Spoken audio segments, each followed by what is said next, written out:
I think around 2 years back I did an affordable makeup video and I had great responses from you guys. So today I'm going to film another one.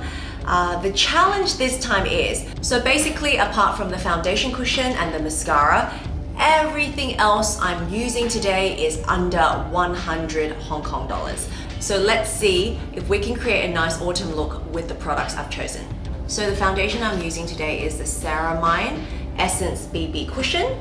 I love this foundation cushion because it's great for sensitive skin, it moisturizes your skin, and it's got great coverage. All the ingredients that I use are plant-based, so even if you're pregnant, you can use this foundation cushion because it's all natural. The most amazing thing is it's got great coverage and it leaves your skin looking really nice, moist, and smooth.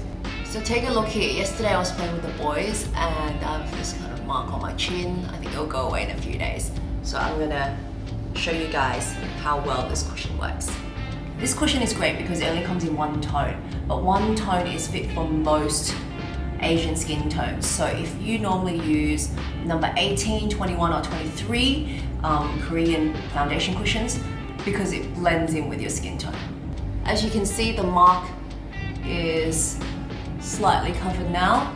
Obviously it's not a concealer, so it's not going to cover all my freckles and moles.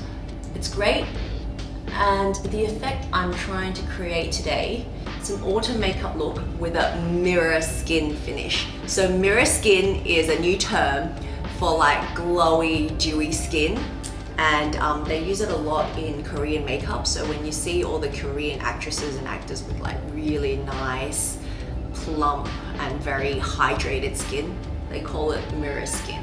I actually had a look online to see what are the coming makeup trends for 2021 autumn season, and I saw that a lot of them are using coral tone still, and they like a little bit of shine, a little bit of glow. For the lipstick, you can try different colored lipstick. I feel like for autumn you can use darker tones, so let's try and recreate this look.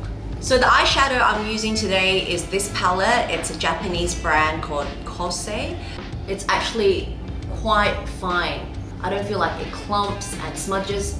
It actually blends in quite well, even though my eyelid has a little bit of foundation on. Sometimes it tends to kind of clump up, or it tends to smudge, as in like leave blotches on your eyelid. Then I'm going to use this color. I'm using a darker tone along my eyeline and on the corners of my eye, on the outer corners of my eye here. So this will create a more three-dimensional effect.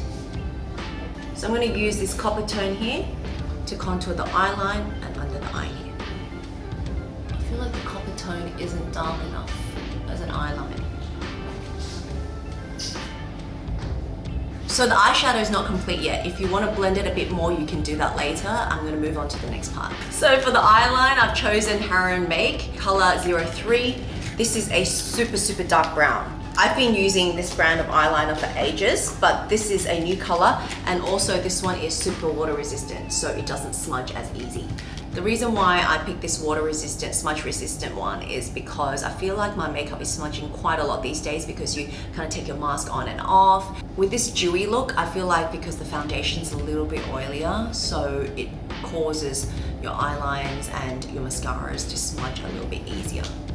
So I like my eyeline quite fine, don't like it too thick and solid. So I start off with a very fine line on my lashes. If you want your eyes a little bit rounder, you can use the eyeliner and just add a little bit of thickness to the center of your eye here. I feel like for the autumn makeup, they put a lot of focus on the complexion and to make the whole look very natural and to make your skin glow.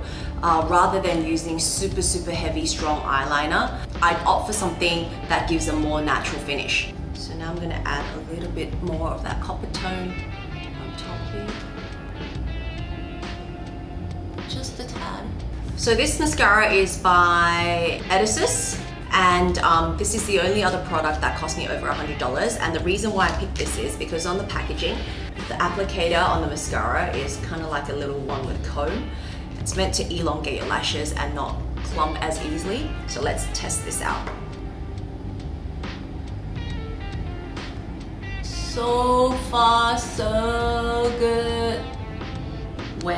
I pull the applicator out, it doesn't have a really thick clump on the applicator.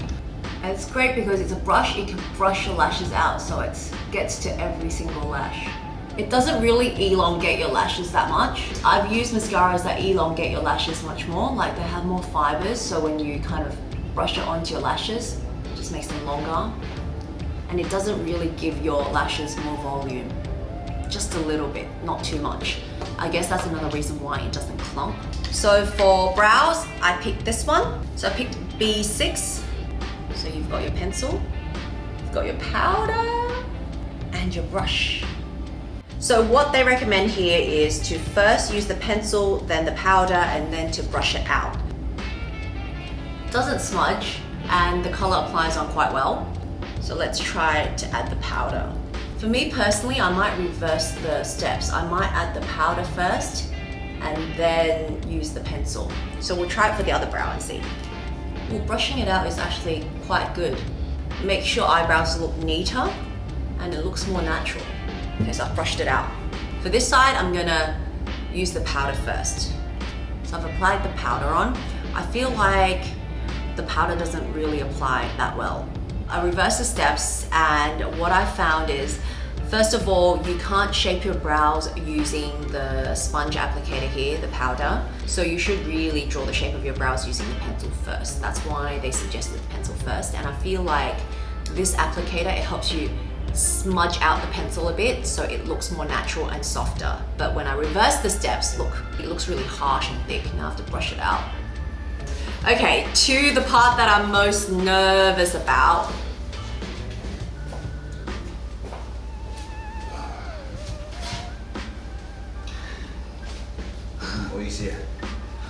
To the part that I'm most nervous about, which is using concealer to conceal your dark circles and some of your face. I always advocate for using expensive concealer because I feel like expensive concealer, they don't dry your skin out as much, it's got better coverage, it's more refined.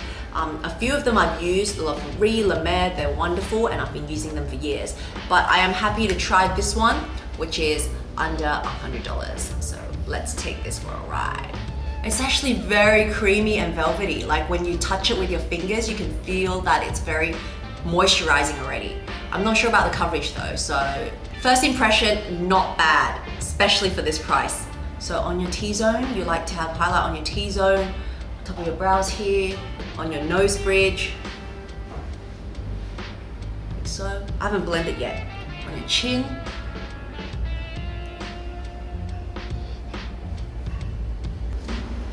Not bad, I like the applicator. So for under my eye bag, dark circles, I'm gonna use this color here. This is really good. I'm not sure what ingredients they used, but just judging on the touch, the feel, the application, the texture, the coverage, this is an amazing concealer. Okay, because I'm pretty sure that La Mer and La Prairie have skin repairing qualities that are actually beneficial for your skin. Apart from that, this is great. I love using my lipstick as a blush as well because it's super convenient, so easy to apply, just have the right color. And because I'm trying to do a very dewy autumn finish, so it helps with creating this dewy look. If you use a lot of powder, it makes your skin look drier and it doesn't blend in as well with your whole like complexion. I'm blending the blush slowly with my fingers, and I love using like lipstick or like cream blush because it blends in with your foundation so well. And if you want to adjust it, you can just kind of use your fingers and it just mixes really well with your skin and it leaves a really glowy, dewy kind of finish, right? With powder, especially when you're wearing masks, it kind of clumps, especially if you want to blend it softer, it sometimes wrecks your foundation. So if you've already done your foundation and then you add powder and then you think it's too much, you have to wipe it off. So I find it a little bit too fiddly these days, so I'm all for cream blushes. So I do have a bit of lip balm on because I have dry lips.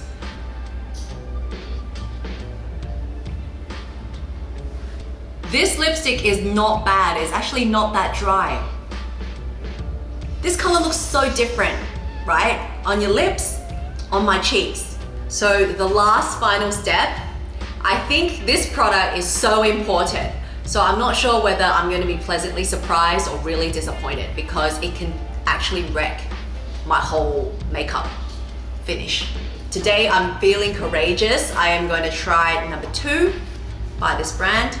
It's a natural color. Okay, so I'm gonna press it on my face. Don't drag, because dragging will smudge your makeup. See, after applying the powder, you can see that some of the glow has already toned down. You don't want too much because it will wreck that dewy, glowing finish. How do you like it? Does it look like my inspirations? I think I did pretty well, and I'm so surprised with the makeup I picked and how well it worked. I'm pretty happy with most of them, and it's amazing because they're so affordable. Sometimes you are able to find gems without having to cost you a fortune.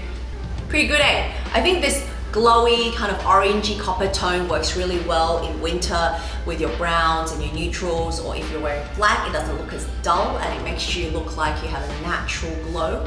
Just finish it up with a darker tone of lipstick. You can even go for something a little bit darker than this.